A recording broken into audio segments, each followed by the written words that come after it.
Okay, so good evening and welcome to the discussion on environment and health with Professor Colin Soskolne. I don't think he needs much of an introduction. He was born in South Africa, has been working in Canada for many years. He's an epidemiologist, and we all want to hear from epidemiologists these days with this pandemic.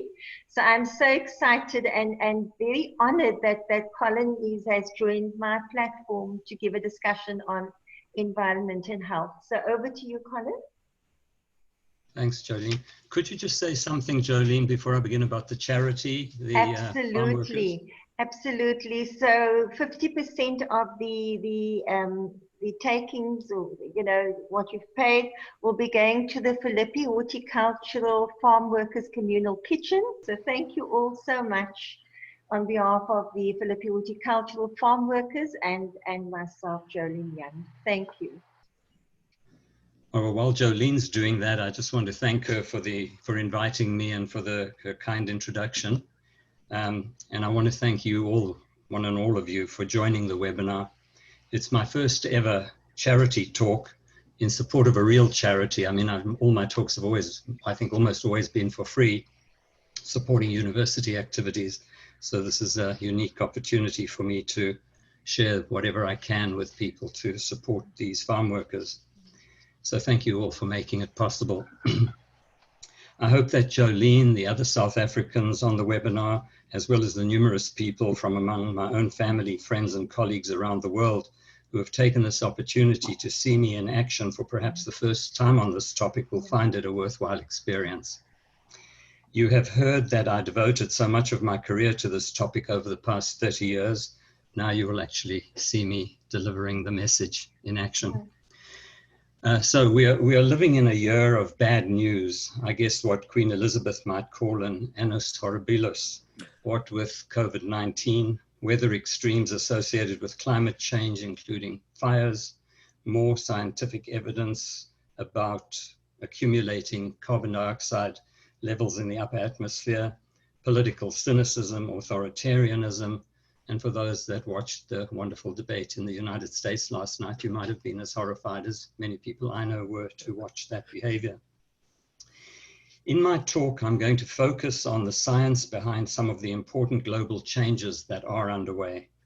I'll be factual and stay away from magical thinking. I'll provide several indications pointing also to changes that do provide hope for the future. The question is whether the downward trajectory of key Earth systems can be arrested and stability in those systems that sustain life be re-established in relatively short order. Geological time is simply not an option. You are encouraged to add to Joline's website after the Zoom meeting has ended your evaluation of your experience of this. If it goes well enough and is liked, I may then offer, if Joline deems it worthy, a second opportunity to hear and see me on the topic that underlies much of what has set our species on a dangerous trajectory. And I'm going to give you a quick taste of that. I can tell you that I've just completed, and Jane Caldwell is on the call with us today, and she's been a wonderful colleague, formerly of the Environmental Protection Agency, and she's a fellow in the Collegium Ramazini along with me. And she's been a terrific help in getting this position statement ready, along also from the University of Cape Town with Leslie London, who is a co-author on this position statement. And it's a major document on the topic of conflict of interest and disclosure in epidemiology. The document is undergoing an international endorsement process as we speak. If it ends up being endorsed by the 24 national and international epidemiological professional societies and associations that comprise the International Network for Epidemiology and Policy, by October the 21st, I could then be persuaded to give another charity talk on that topic later this year, and perhaps Jane would join me in doing it if she's up for it, or Leslie from Cape Town, so that the local folks in South Africa can be more familiar with it. The topic then, as you know, for the day is understanding dynamics between global environmental changes and human health. And you've heard the rest of the connections that are made in this. I thought it would be useful to get everyone on the same page, since not everyone is an epidemiologist here. There are a few. VADA being one. So epidemiology is the study of where diseases occur and what the causes of those diseases are. And the important thing about the definition of epidemiology is that it's not just a theoretical exercise for the fun of doing this.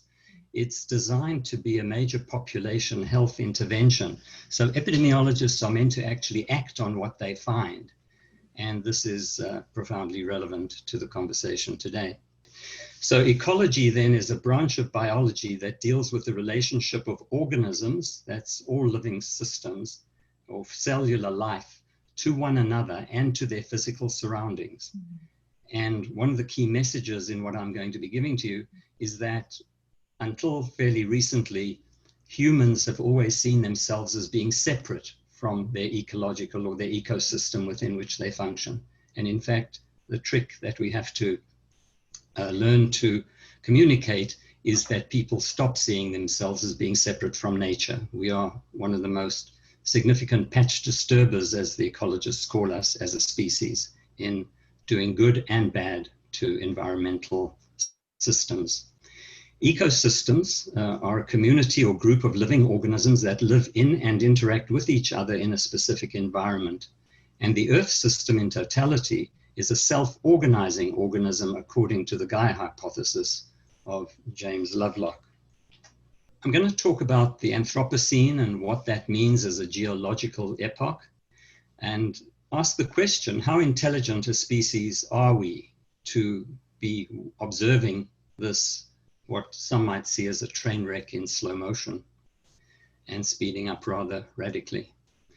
I'll talk a bit about the ecological causes of health, the ecological determinants of health, key ecological changes that are underway, what are the human driving forces behind all of this, health and human development impacts, and then I did promise that I would confine time to speaking of hope, and the public health agenda also provides a platform for expressing that hope.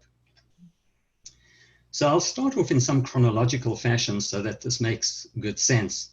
It was way back 124 years ago when Svante Arrhenius in Sweden published his paper pointing to the fact, and subsequently confirmed by himself as pointing to global, the emissions from the Industrial Revolution accumulating in the upper atmosphere and having a greenhouse effect on the planet. Now, this is significant because when I asked the question, how intelligent a species are we, this warning was given to us in 1896. Wow. It took until, I'm sorry, and here we go. This is just to show you the title of his manuscript was on the influence of carbonic acid in the air upon temperature of the ground. And here's his article as it appears in print from 1896, just so that you could get a flavor for the historical significance of it in the Philosophical Magazine and Journal of Science out of the UK. All right, so it took about 66 years or so before, 76 years before the Limits to Growth was published by the Meadows team, Randers and Burns. And there's a link to the full document. And I should mention to you that this lecture is accessible on my website, and it is full of live links. So although there are lots of slides in this presentation, and I will gloss over some of them briefly, the point of doing it is so that you have a complete story of what I'm telling you, so that if you want to go back and look at it in your own time, without the recording, but just look at the PowerPoint slides, you will be able to go to the primary sources that are included throughout this document. So the question that I often raise with my students is, from where does wisdom derive? In science, our job is to generate and collect data in an unbiased, systematic fashion that allows for replication. And scientists are really driven by data. And we know some people say, don't confuse me with the facts. We're not interested in the data.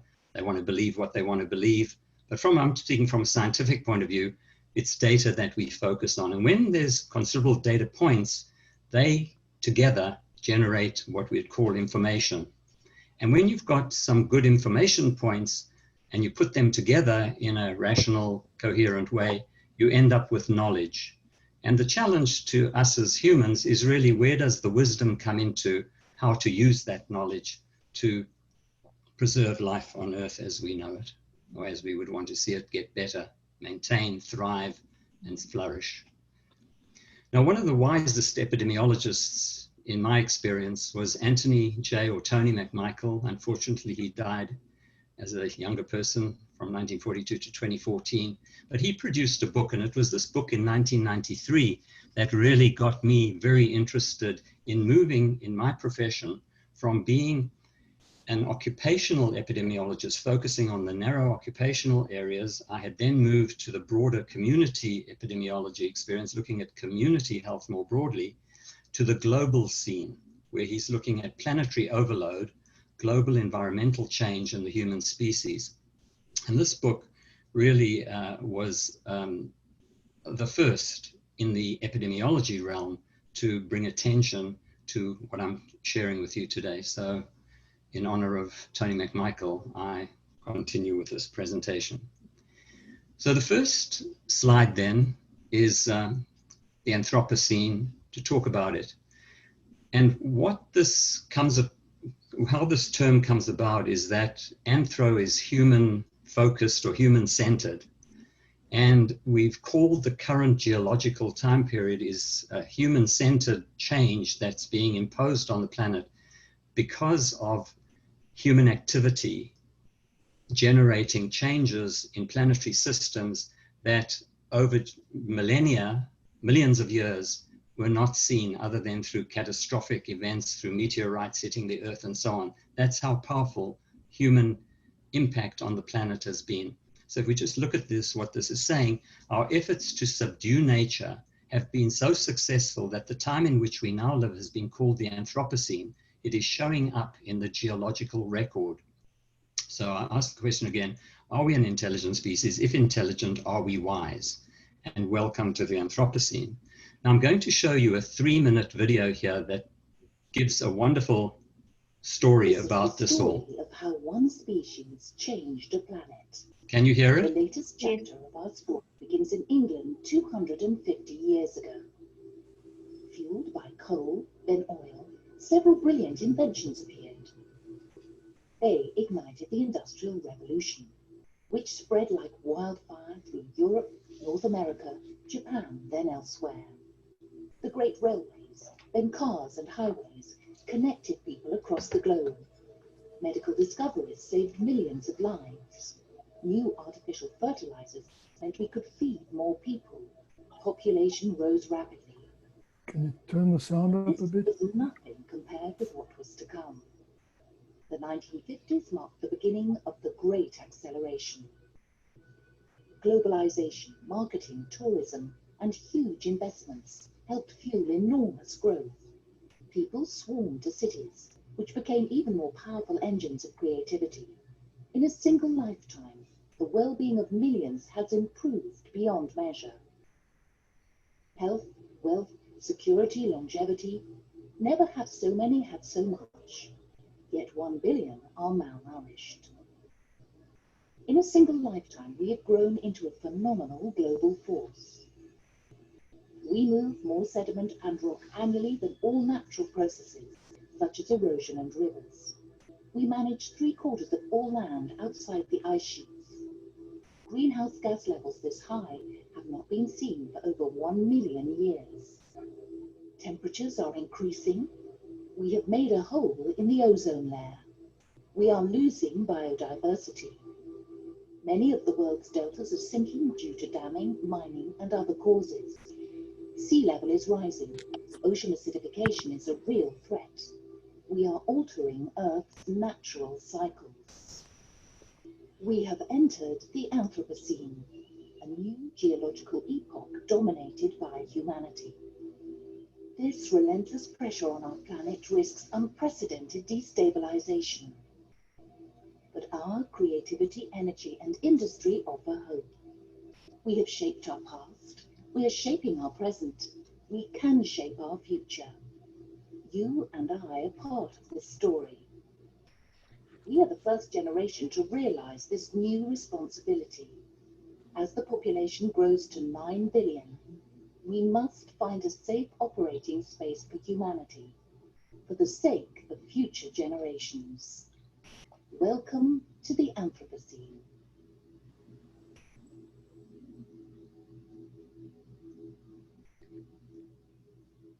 Just so that you can see some of the credits. But again, you'll be able to go and watch this at your leisure if you want to review it or share it with anyone else. So it was supported and sponsored by several key large environmental type entities around the world.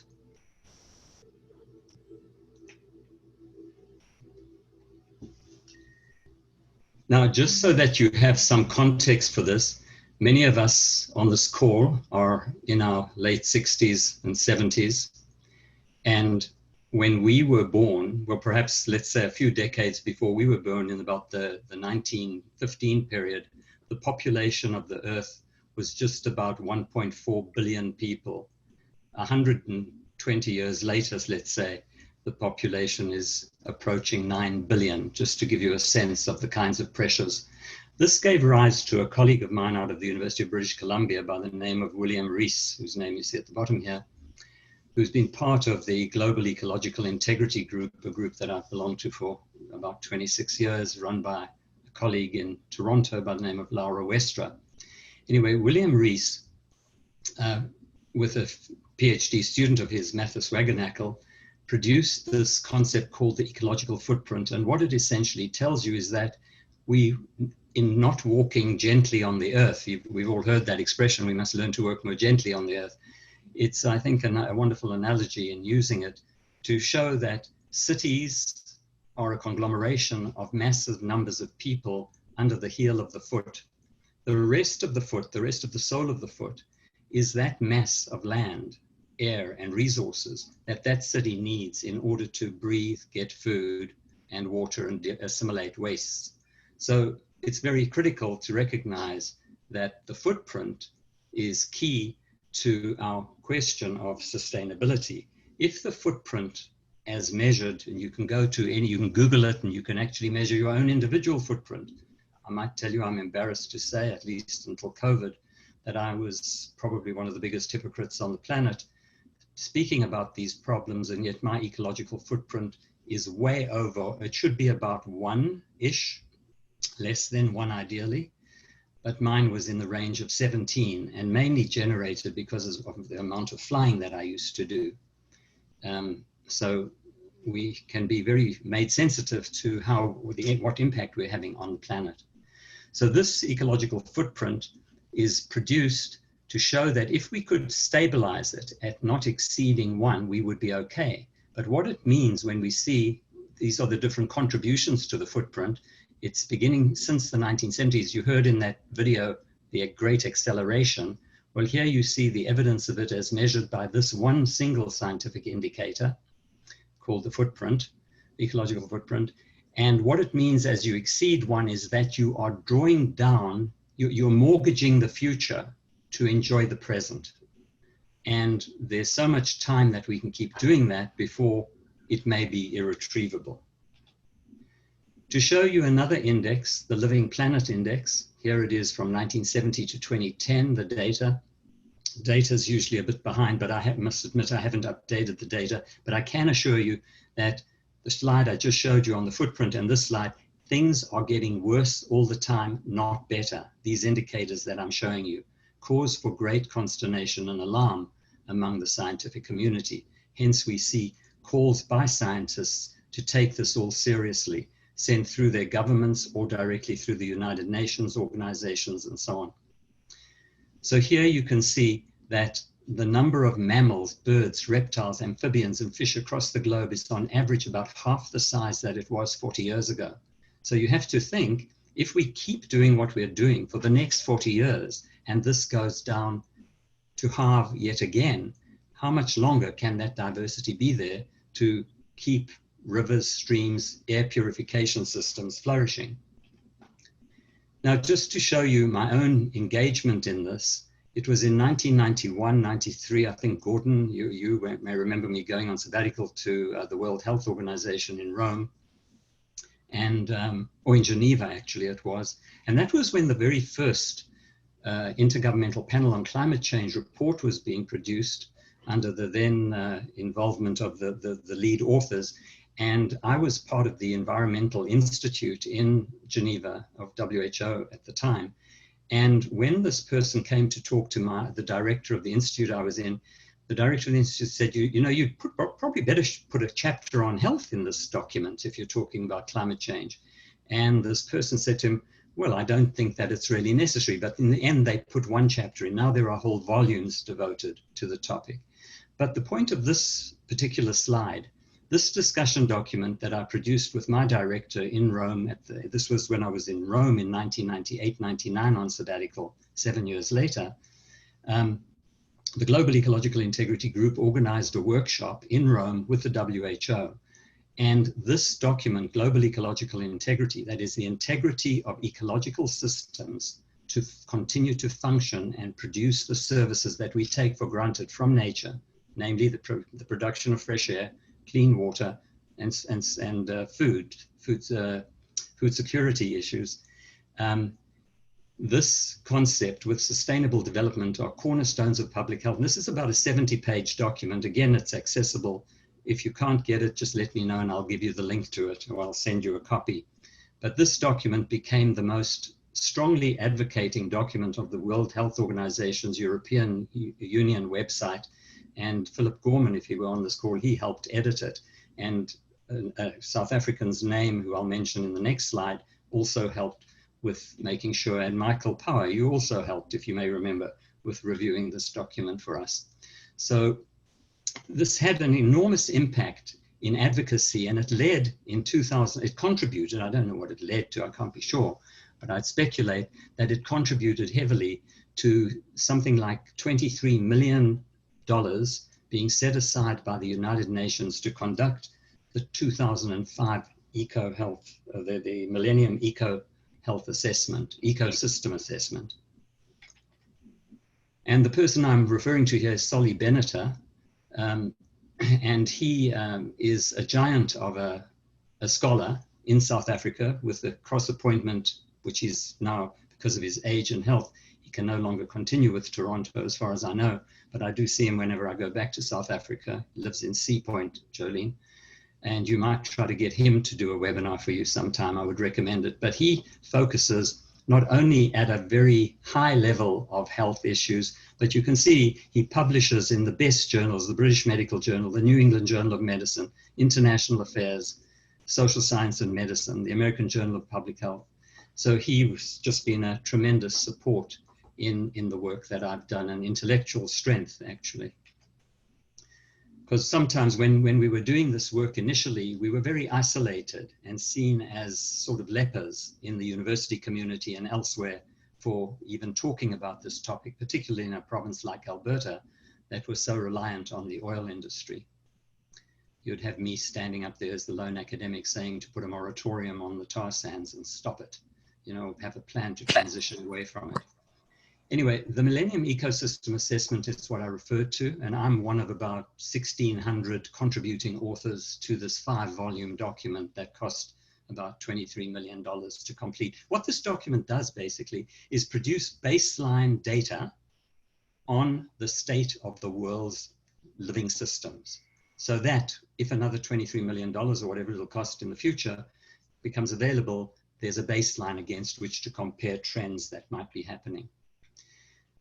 With the Global Ecological Integrity Group that I mentioned, the leader of whom is Laura Westra, we have a conference each year, and we produce a book, a set of proceedings, which is really a textbook on the range of topics that are covered at this meeting. And this is probably the single most interdisciplinary group that I've ever known. The book that I was the senior editor on and wrote most of the segues from chapter to chapter, it's a 500-page book, is called Sustaining Life on Earth, Environmental and Human Health Through Global Governance. And I'll tie it in the concept of global governments towards the end of my talk when I talk about the Earth Charter. Some of you may have heard about it. some of you may not have, and I would encourage you to read it. And it's available in about 70 different languages on the web. I've also co-authored with Laura Westra and other colleagues from the Global Ecological Integrity book, and co-edited and got chapters in various books. I'm just showing you a couple or a few of them. Topic of globalization and ecological integrity in science and international law, human health and ecological integrity, ethics, law and human rights. And then by 2015, just to come up to the more recent period, I worked with a colleague, Trevor Hancock, and a group of colleagues around Canada, and we produced a document for the Canadian Public Health Association called Global Change in Public Health, addressing the ecological determinants of health. So you've probably, for those of you in the health area, you've heard of the social determinants of health, and I'll come to that in a slide or two. But this document, Global Change in Public Health, is the brief report, and there is a 110-page document as well. So Global Change in Public Health, this document focuses, that I've just shown you, on the potential health impacts of major global ecological changes, including destabilization of climate and atmospheric changes, pollution and ecotoxicity, the poisoning of ecosystems, oceans and so on, resource depletion, loss of species and biodiversity. You saw that Living Planet Index, for example. So just so that you know, I'm not sucking this out of my thumb, just in case anyone thought, well, I might be. You know, you really had to be there to believe that this is what's really going on. So what we suggest in our report is that we need to identify the drivers of these changes. When we know what's causing them, we might be able to intervene to stop the driving of such negative effects on the planet, and also propose an action agenda for public health. Also in 2015, the Rockefeller Foundation and the Lancet combined forces and produced a whole series, and now there's a whole series within the Lancet on safeguarding human health in the Anthropocene epoch. So this whole topic has really come of age and is being funded, which is an indication of some degree of hope. Now let me go back to what I was talking about earlier, the social determinants of health. These are the kinds of things that public health people, epidemiologists in particular, have studied for decades, or for maybe since the 1850s with John Snow and cholera in England at the time.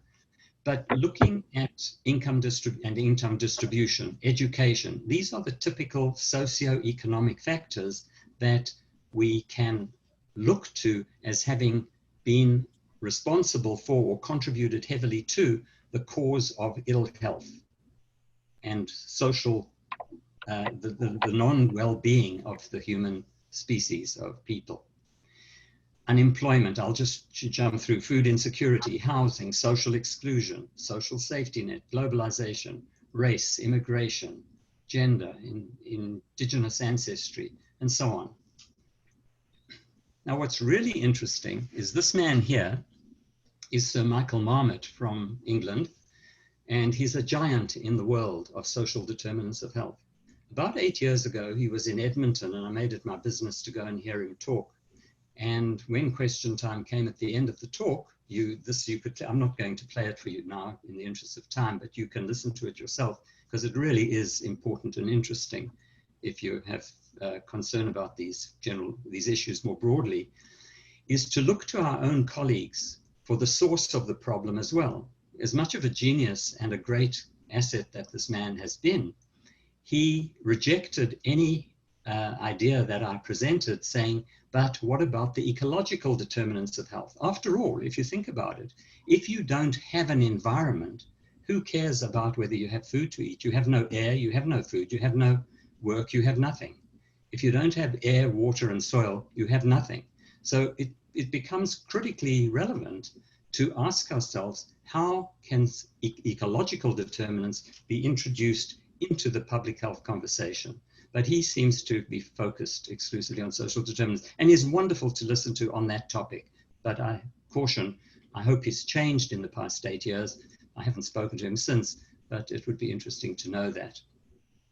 So if we go back to the ecological determinants of health, we've become so fixated on the social determinants of health, thanks to people like Sir Michael Marmot, that we've neglected the ecological determinants. And population health, we say, therefore, has been ecologically blind. With the ecological determinants, we depend on ecosystems. We come to realize that ecosystems are relied on for the very stuff of life: air, water, food, as I mentioned before, fuel and materials, protection from ultraviolet radiation, waste recycling and detoxification of our wastes and what have you, and relatively stable and livable climate for sustaining life as we know it. Now, there are key ecological changes that are underway, and it is more than just climate change. Climate change, some of us might say, has hijacked the global change agenda, but it certainly is a key, if not the most critical factor. Because as climate becomes destabilized, the production of anything that relates to human economic activity becomes hugely burdened and may not be able to continue. So there's issues of population encroachment everywhere. I mentioned that we were about 1.4 billion 100 and some years ago, and we've grown by 8 more billion since then. Climate, and as I mentioned, humans are regarded as the major patch disturbers on planet Earth. There's a wonderful Canadian artist or photographer by the name of Edward Bertinsky, and you can see his art from around the world showing how humans have disturbed the Earth. It's amazing. His art is very well known now. Climate and atmospheric changes, resource depletion, pollution and ecotoxicity, and loss of species and biodiversity. Now, one of the key people, an Australian by the name of Will Stephan, in 2015, looked at the state of planet Earth's ecosystems and looked at planetary boundaries, separating the different living systems that sustain life as we know it, that gave birth to the species as we know it today. But the ones that have been transgressed, these boundaries that have been transgressed are here in this orange color: climate change, biospheric integrity, geochemical flows, nitrogen and phosphorus cycles, and land system change. Others are approaching danger levels. And when he talks about new substances, he's talking about POPs, heavy metals, nanoparticles, genetically engineered organisms, all of these having potentially known and potentially dangerous effects on living systems. And these are the kinds of graphs that he's produced showing these planetary boundaries for biospheric integrity being surpassed in the red, fresh water use in the red, bioregional chemical flows in the red, these other ones getting close to it. What are the human driving forces between this? What are the human driving forces for these phenomena? Ehrlich was one of the major ecological minds of our time, out of the USA, and Holdren, both of them in 1971, in Science, I believe it was, produced a paper showing this formulation where the IPAT equation, which stands for impact, is functionally related to population times affluence times technology, which you see here at the top of this graph, as being critically important for understanding what the driving forces are for the change. The greater the affluence, the more consumption, the greater the waste. The more we rely on technology and anticipating that magic bullets are going to be found to save us from our patterns of greed and consumptiveness and so on, is a problem. And with growing population, the problem continues to grow. And when this graph was done, we were at 7 billion, and now you heard we're approaching, I think it's 8.5 billion, if I've got it right. Now, the interesting thing with this is we say, well, technology is fantastic. I mean, we've got the South African in the States, what's his name, the Tesla guy. Elon Musk. Sorry, repeat that. Elon Musk. Elon Musk, thank you, right. Elon Musk, who you would give him credit for his amazing technological innovation and his creativity and his determination to see changes through technology, through going electric cars and so on and so forth. But the reality is that there isn't a slide for it, but there's a paradox called Jevons, Jevons, Jevons paradox. And what this paradox, again, you Google it, you'll find a nice explanation. What this paradox says is that it's all very well to have these technological innovations, but as you reduce the cost and reduce the level of pollution, the fewer people that could access these products that were causing damage in the past grows into the tens of thousands, and that at the end of the day, the earth simply cannot sustain the waste that's generated and the pollution that generates, even though it may be less, because there's far more of what's causing the pollution. So this is a problem. Anyway, to come back to this impact over an 80-year lifespan, if you just have a 1% annual growth in population, you see an impact of 2.2. If you see a 3% annual growth in real gross domestic product, you see a 10.6 times impact. So a total over 80 years is more than 23 times. Even if our technology becomes 5 times more efficient, the impact is still 4 times greater.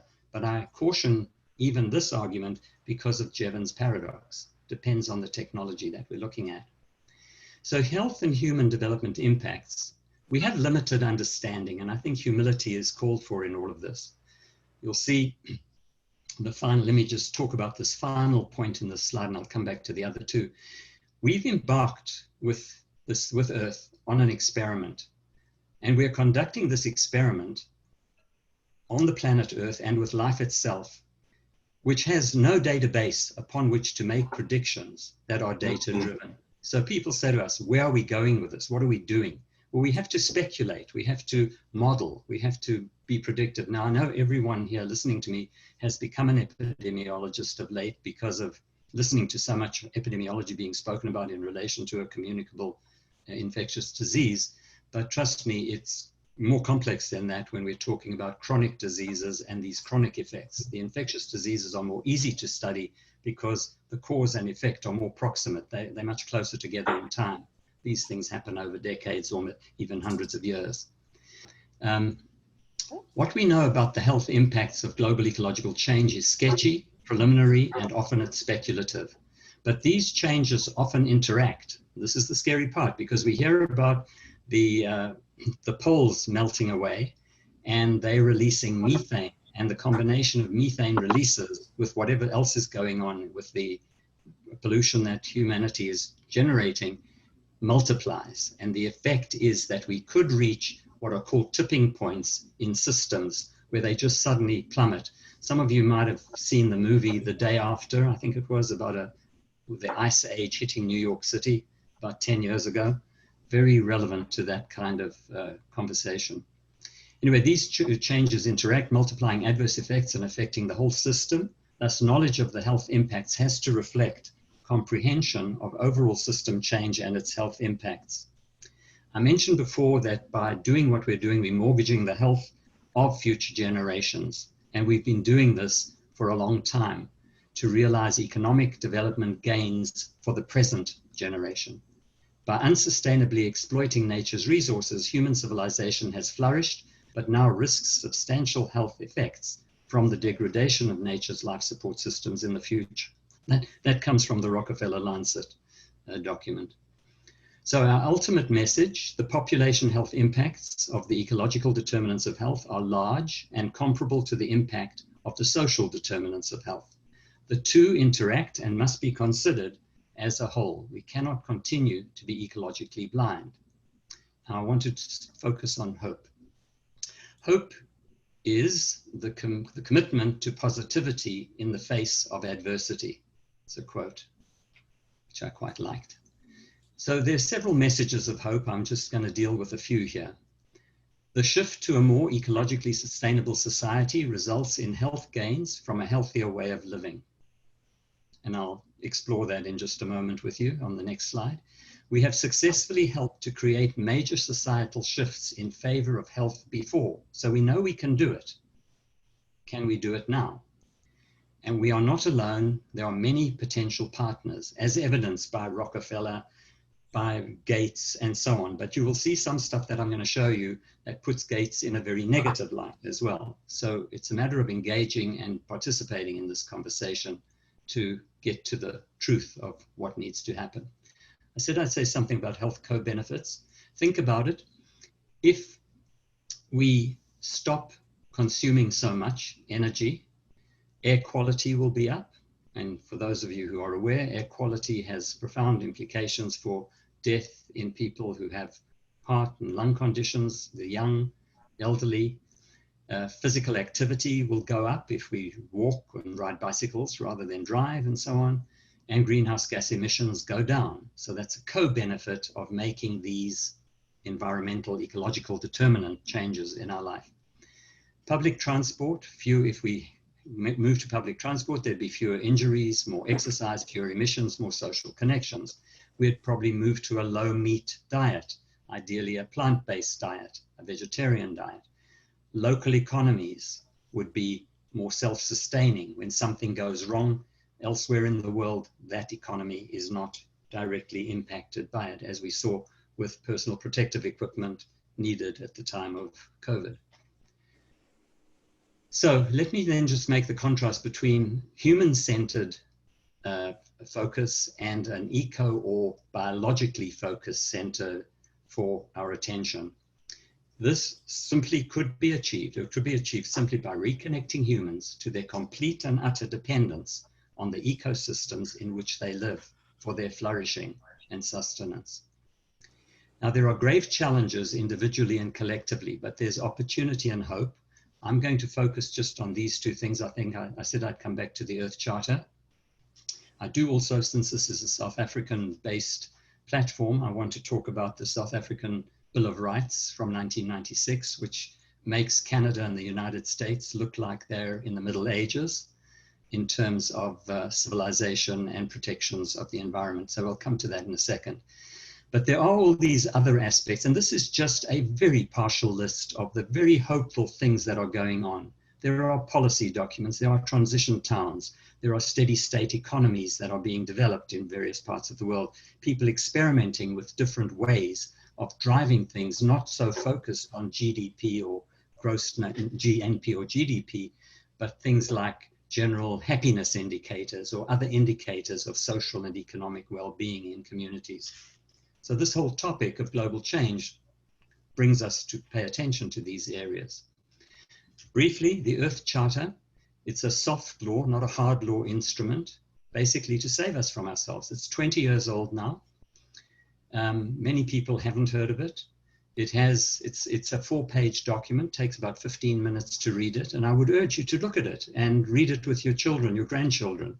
It's just a way of living that makes sense if we're going to have a future for them to enjoy and for their children to enjoy. And there's a link at the bottom, and as I said, it's available in about 70 different languages. It's the only document on the planet that supports ecological integrity rights, has biocentrism at its core, so it's biologically cell-focused, not human-focused. All life forms are its focus. It integrates the dependence of human health on ecological integrity, the right to life for present and future generations. It extends a right to precaution in policy making. You've got to ask yourself the question, who's benefiting from a new technology, who's taking the risks? And it explicitly defends future generation. And the interesting thing with it is how there's no time for me to go into how it was developed, but that book called Sustaining Life on Earth rests on the Earth Charter, and it's nicely explained there, but it's based on all kinds of religious input to it. So it resonates with people in all parts of the world. I want to say something briefly about the South African Bill of Rights, Article 24 on the environment. If you think you would find this in Canada, you're dreaming in Technicolor. If you think you'd find this in the United States, you're even dreaming in more Technicolor. Hopefully it will come one day, but just to show you how when South Africa moved to democracy, it really leapfrogged over so many countries in the world in terms of constitutionality and bills of rights. It's far from perfect, huge problems of entrenched wealth and economic superiority and so on, but it's a wonderful step forward in terms of aspirational values. So the South African Bill of Rights gives everyone the right to an environment that is not harmful to their health and well-being. It protects future generations. It prevents pollution and ecological degradation. And it's provides for secure ecological sustainable development. The public health agenda, just briefly to wrap this up, next few slides and then we should be done. Public health at the center here. What is the role for public health? So we put it at the center, not to say that public health is the center of the universe and all of our focus, but we've come to realize with COVID that health is a pretty important focus. It impacts so much.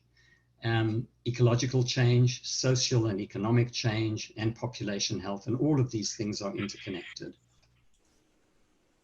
We need to expand our concept of public health ethics. I'll just focus on two mechanisms for, the right to a healthy environment, the sort of things you saw in the South African Bill of Rights, adopt the principle of environmental justice, apply the precautionary principle. If any of you, we'll have time for questions at the end. Two key mechanisms: apply comprehensive and integrated impact assessments. This is a qualitative tool for assessing, for addressing determinants, and adopt the polluter pays principle as a disincentive for people to pollute and cause harm.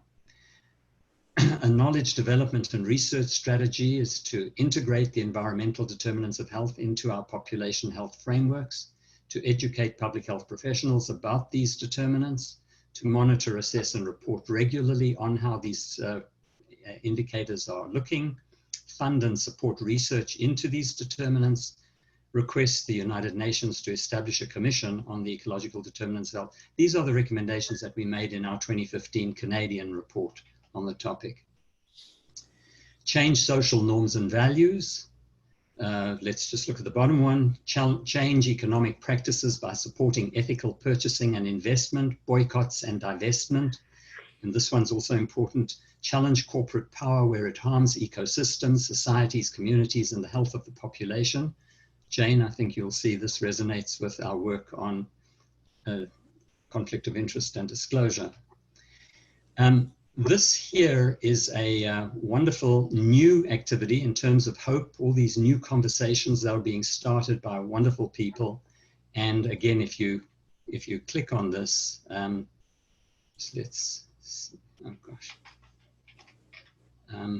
We live in an increasingly turbulent world with increasing pressure on people and the planet, triggering extreme shocks such as disease outbreaks, droughts, floods, and heat waves. A window of opportunity for avoiding dangerous climate change is rapidly closing, and scientists are warning about a planetary tipping point that can lie just ahead. All humans share the positive and negative consequences of one another's acts on a global scale. The adverse effects of climate change span across borders and beyond territories. The common home of humanity has proposed an ambitious new global pact for the environment. Recognizing the Earth system as a common heritage of humankind is the first step in restoring a stable climate, a visible manifestation of a well-functioning Earth system. On this podcast, we want to help pave the way for a broader conversation about this new global agreement. You will hear from leading international experts on how the proposal of recognizing the existence of an intangible global common without borders, the Earth system, can change our relationship with our planet. This proposal's cascading effects would be systemic and tremendously impact international relations and economics, opening the doors to restoring a well-functioning Earth system. Common home conversations beyond UN 75 will be the place to discuss a new social contract between systems. Okay, so with regard to that, just in the interest of time, you'll be able to watch it at your own pace if you wish, but it's now sending me newsletters once a week, and it really looks like a wonderful group to belong to. I wanted to just show you how just on September the 11th, how current this all is. In life science, scientists say Earth is barreling towards hothouse state not seen in 50 million years. Here we go back something like, I think this would be about 65 million years back.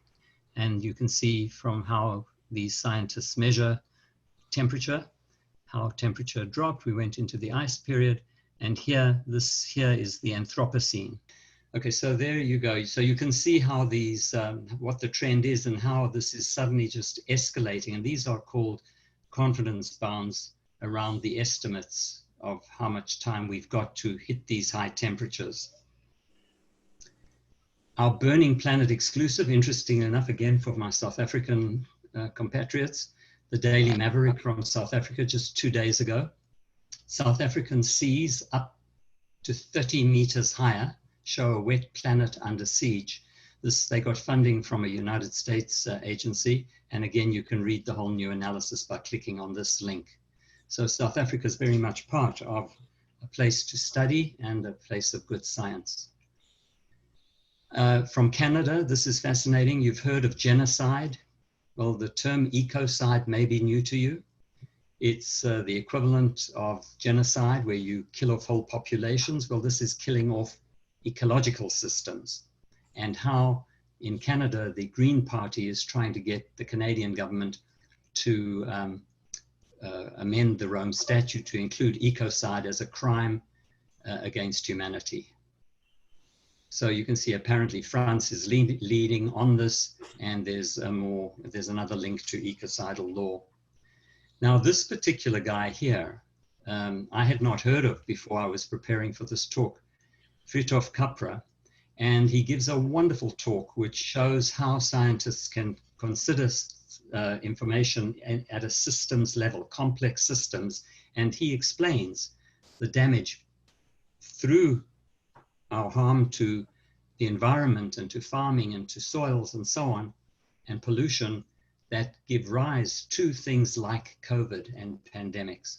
But the person that I want to spend a bit of time with on this is Vandana Shiva. She put out a book in 2018, and when COVID came along, as I understand it, her book is called Oneness or Unity in the World versus the 1%. And of course, who she's referring to there is the 1% of the population that has something like 99% of, or some huge proportion of global wealth. Shattering illusions and seeding freedom. When COVID came along, she and her co-author produced an update to the book with an epilogue. So there's a final chapter.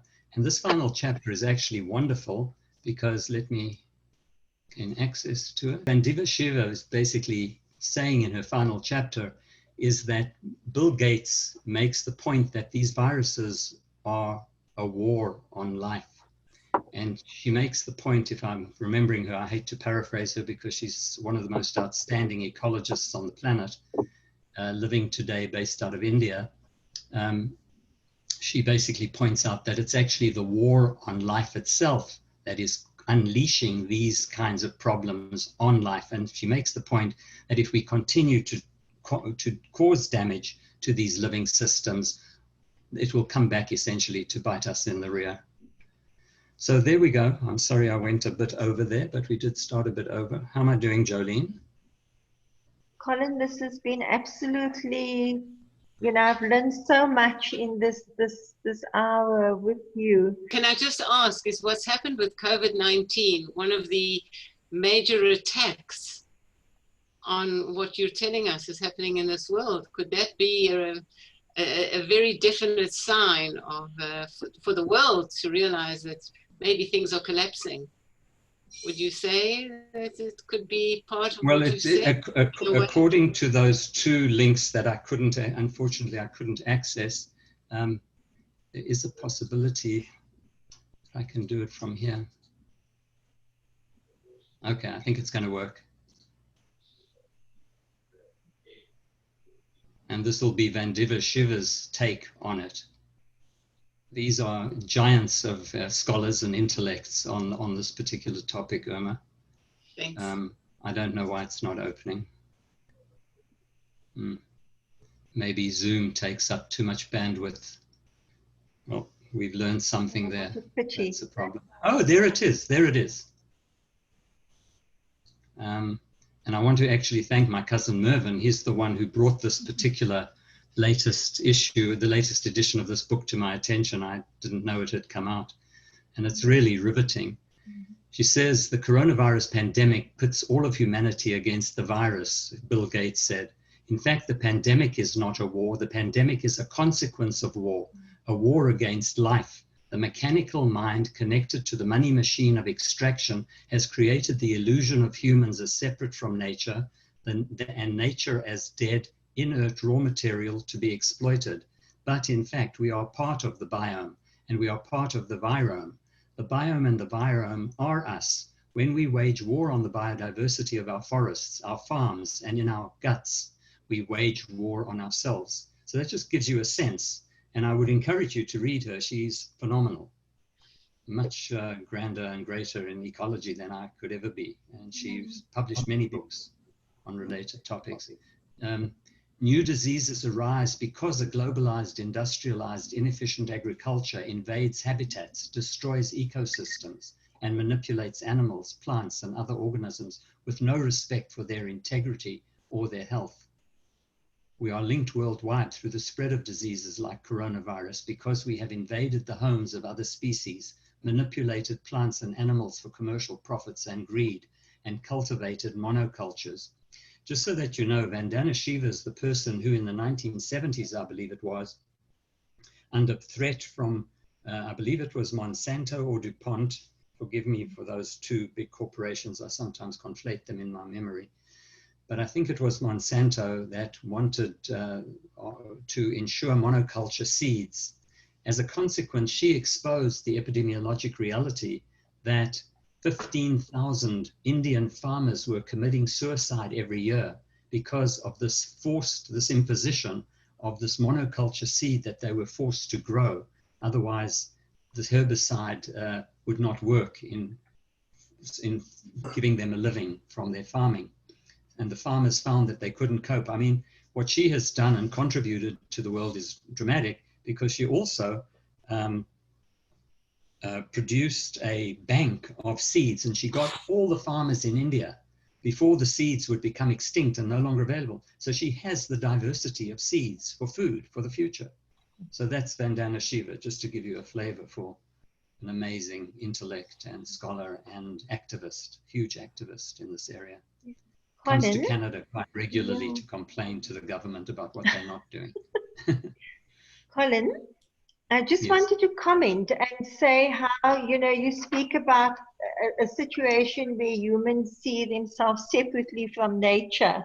And just this morning, we were speaking about the indigenous people at the exhibition launch, and very much that was what my research shows is that they were the absolute opposite. The indigenous communities actually saw themselves as a continuation of nature, as being an extension of nature, and their whole understanding was so different.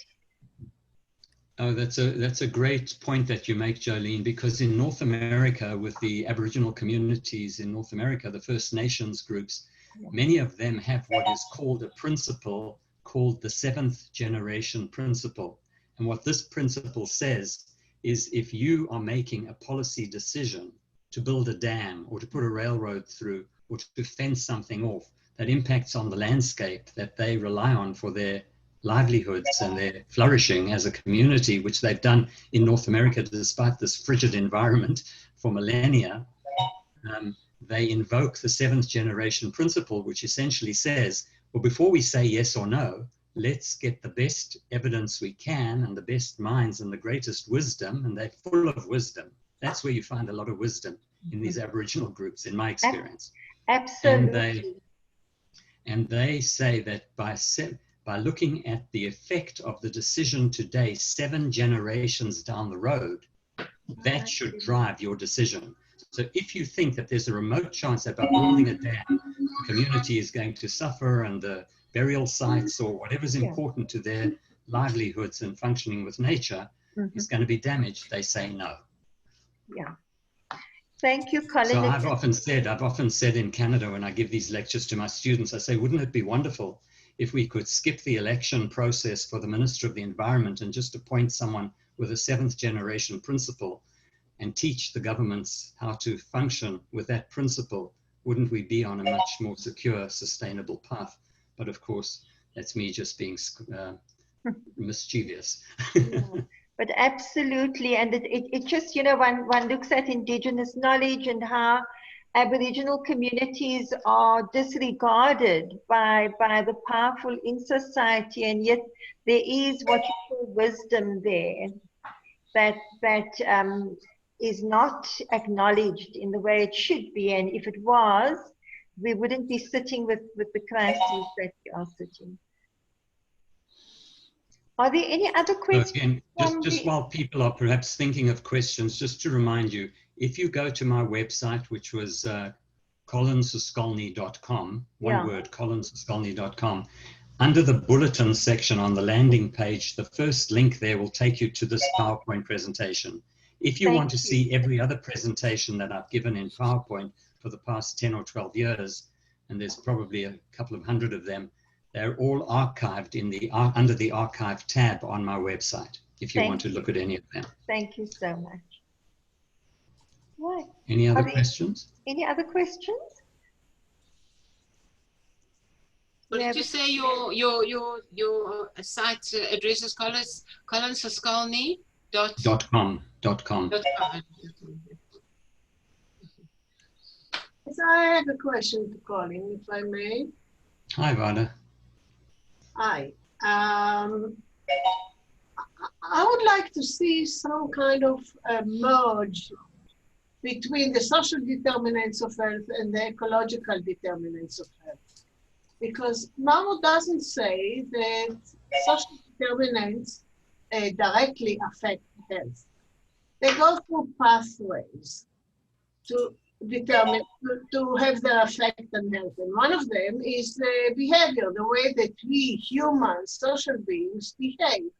The way we behave affects the ecology, the ecological determinants of health. So I think that what should be one idea for you, and maybe for others, is to combine and look at them together and what is their joint effect. Because putting one as separate, you know, one group of determinants as separate from the others doesn't show how much we are linked together. I think that's a great point, Vada. Thank you. I will share that with Trevor Hancock, who's still very involved in this that particular report and furthering it along through the Canadian system. But I do think that in every way, we are saying that you can't have one without the other. You have to look at both if you're looking at population health. And that was what that schematic showed: ecological, social, population health. Yeah. That was on public health, but not the determinants. I mean, it wasn't on the specific slide. Didn't look at the combination of the determinants and how they can, and what are the pathways, the joint pathways in the way to affect health. And Vada, would you like me to link you with Trevor Hancock? He's in British Columbia in Canada, and I can tell him that you're interested in the topic. Would you be interested? Yeah, that's fine. I'll link you. And as I said, if anyone wants a copy of anything and you can't find it on the link or the website, just let me know. I'll send it to you, no problem. Any other questions? South African and Indigenous Canadian extract. And so it's lovely to be connected with Canada and to see that you have a wonderful global reach. So what a privilege to hear you, Colin, and Joline, thank you for organizing this. Oh, I'm a curator. I was a curator at the National Gallery and I'm retired. Sorry.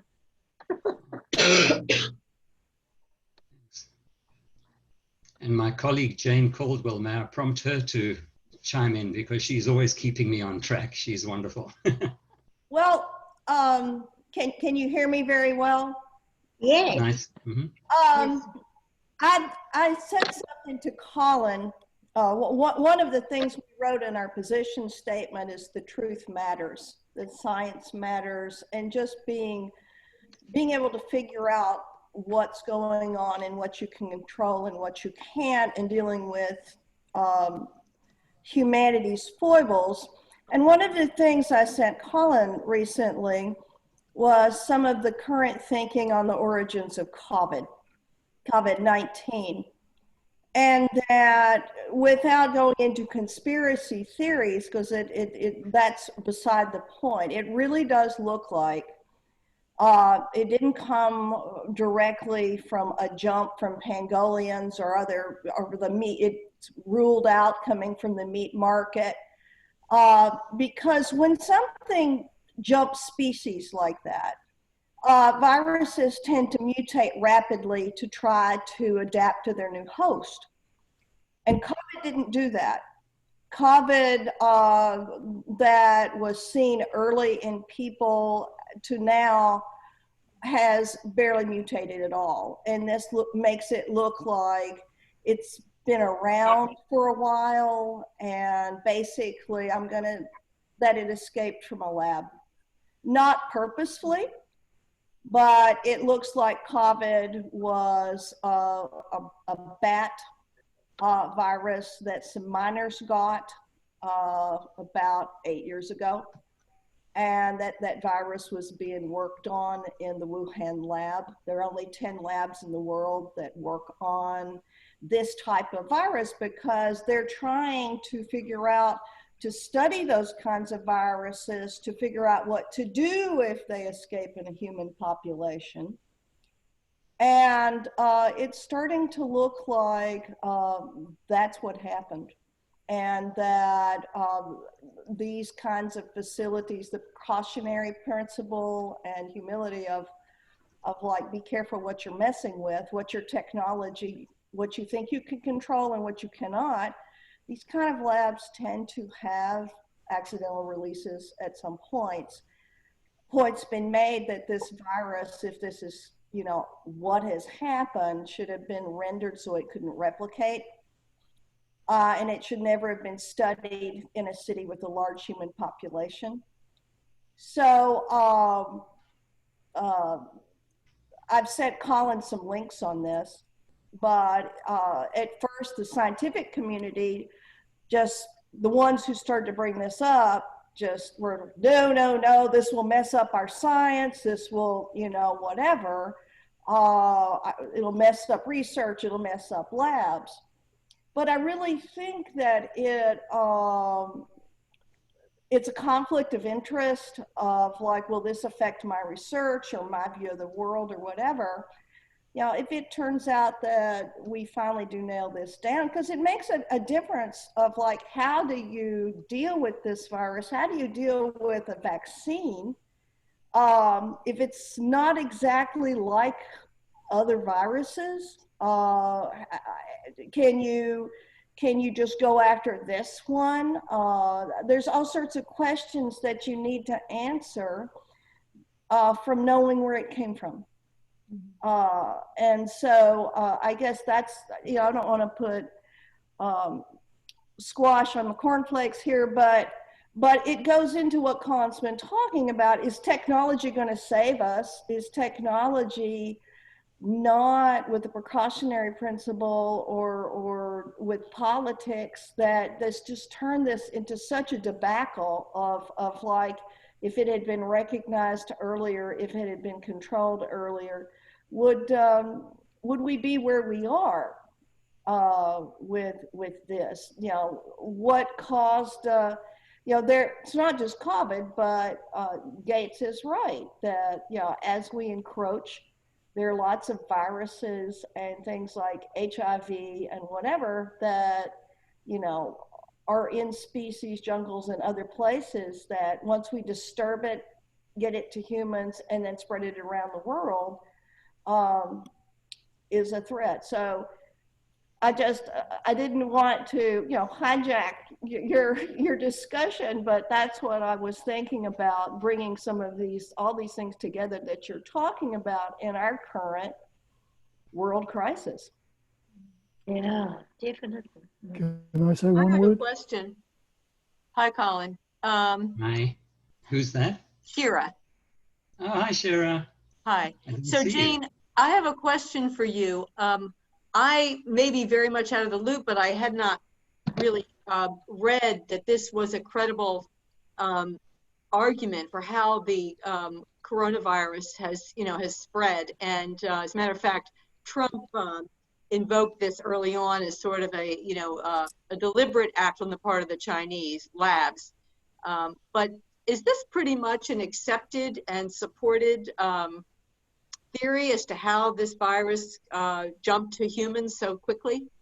I can send you the link.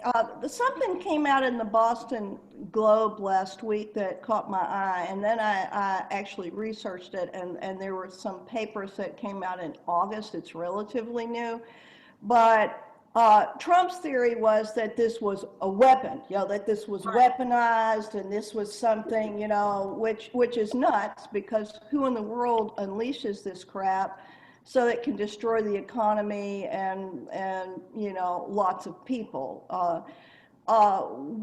So that, you know, that's hoo-ha.